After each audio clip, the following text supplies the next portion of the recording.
حلقاتك برجالاتك، حلقات دهب في وداناتك، حلقات.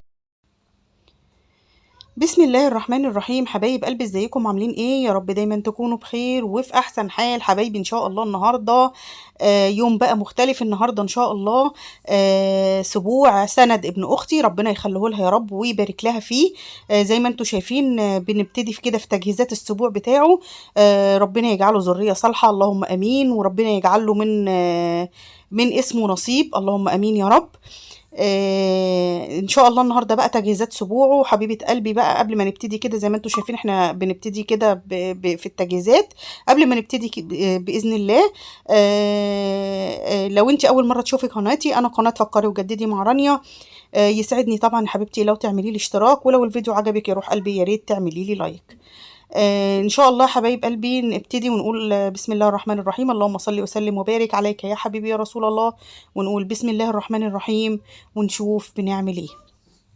قلت بقى اعيشكم معايا الاجواء كده بتاعت السبوع، وتشوفوا بقى ايه اخواننا بقى اللي مش مصريين يشوفوا اجواء السبوع بتاع المصريين بيبقى عامل ازاي.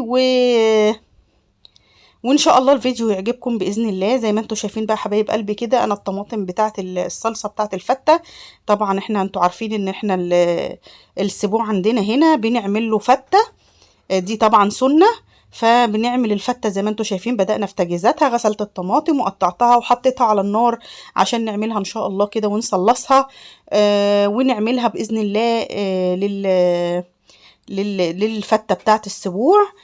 مش هطول عليكم الفيديو قوي علشان ما تزهقوش، يعني هوريكم التجهيزات كده، حاجات بسيطة من التجهيزات، وبقية الفيديو ان شاء الله تتفرجوا معانا على دق الهون بقى والغربال بتاع النونو، واوريكم الاجواء بتاعت السبوع ان شاء الله، والفرحة بتاعت المولود الجديد. زي ما انتم شايفين حبايب قلبي هنا برضو من التجهيزات احنا هنا وسامحوني على المقطع ده متصور غلط. ما عرفتش اعدله بصراحه في المونتاج، حاولت اعدله كتير بس ما عرفتش. زي ما انتم شايفين كده العيش بتاعنا بنقصقصه كده بالمقص عشان يبقى شكله حلو، بمقص المطبخ، مقص طبعا نضيف بتاع مطبخ مش بتاع اي حاجه تانية. بدأنا كده قصقصه في العيش بالشكل اللي انتم شايفينه ده، بيدي شكل حلو قوي للعيش، وبيبقى متقصقص كده متساوي وشكله جميل، ويبقى في منتهى الجمال في الفته. زي ما انتم شايفين حبايب قلبي بقى كده، كله بقطعه بالطريقه اللي انتم شايفينها دي عشان يبقى كله شكله متساوي وشكله في منتهى الجمال. بعد بقى ما قصقصت العيش كله حبايبي زي ما انتم شايفين، عملت له بقى الخلطه. انا عملت الفته معاكم قبل كده على القناه في عيد الضحيه. عملت لها الخلطه بتاعت العيش، اللي بعمل له زيت وبحط له توم وبحط له كمون وبحط له حبه ملح، وبقلب العيش كله على الزيت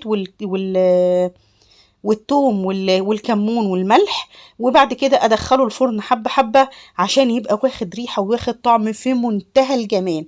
بتبقى الفته طالعه روعه كده، والعيش يتاكل حاف من غير اي حاجه كده، عشان الخلطه اللي احنا بنحطها عليه دي بتبقى ريحته روعه روعه وهو في الفرن.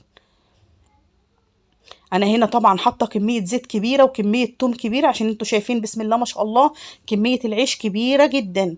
انا هنا حوالي كنت مقطعه تقريبا حوالي يعني من 80 ل 90 رغيف تقريبا، وعملنا تاني يعني احنا كمان بعد دول احتاجنا عيش تاني فقطعنا عيش تاني.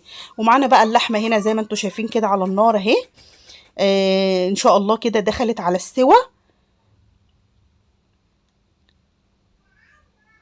انا مرضتش اطول عليكم الفيديو قوي، ومرضتش اجيب لكم كل حاجه بتجهيزاتها من اولها، بس قلت اوريكم يعني ايه التجهيزات كده وتشوفوا الدنيا معانا اهي. ادي اللحمه ودي السمنه طبعا البلدي بتاعه المغات. طبعا دي المغات دي حاجه ما نستغناش عنها في السبوع بتاع المولود. وهنا بدأ كمان عملنا الرز بتاع الفته. دي حله من الرز، احنا كنا طبعا عاملين كميات كبيره، والشوربه اللي هنبدا نطري منها العيش ونعمل منها الفته. وادي الصلصه بتاعتنا اللي انا كنت بوريها لكم في الاول اللي صلصناها، عملت منها كذا حله طبعا. وعملنا الدقة بتاعت الفتة، وعملنا كل التجهيزات. وادي العيش بتاعنا كمان بعد ما حمصناه في الفرن وطلع من الفرن. طبعا شكله في منتهى الجمال وريحته روعة، مش قادرة اقولك على جماله، مش قادرة اقولك ريحته بتبقى عاملة ازاي. وادي حبايب قلبي الفتة بقى بعد ما غرفناها وبدأنا كده نحط قدام الضيوف.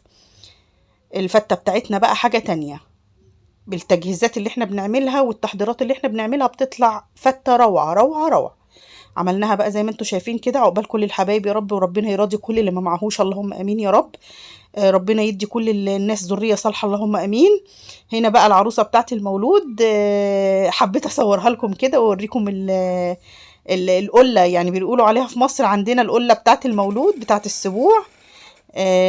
ودي الفول اللي بيعملوه 7 حبات، دول ال7 حبات اللي بيرشوهم على في الشقة وعلى المولود. يقولك ال7 حبات بتوع الملايكة. وده الفول كمان اللي بيبلوه، وبعد كده بيعملوه بيلضموه في خيط كده ويفرقوه على الأطفال في السبوع. يقولك بيبقى وشه حلو يعني على من بتاع المولود، بيبقى وشه حلو على الايه، على الاطفال وعلى الكبار. فبيعملوا كده، بيلضموا 7 فولات في الخيط وبيفرقوهم على كل الموجودين ايه في السبوع. هنا بقى حبايبي كده بعد ما وريتكم كل حاجة، بدأت بقى اجواء السبوع بتاعنا، وولعنا البخور زي ما انتم شايفين وحطيناه، وبدأنا بقى نجيب كده مامة المولود. وان شاء الله بقى نرش الملح نرش الملح بقى ونهز البيبي كده في الغربال الجميل بتاعنا. عفوا. ونوريكم بقى اجواء السبوع بتاعتنا في منتهى الجمال. اسيبكم بقى مع الفيديو، ما تنسوش يا حبايب قلبي تعملوا لي اللايك.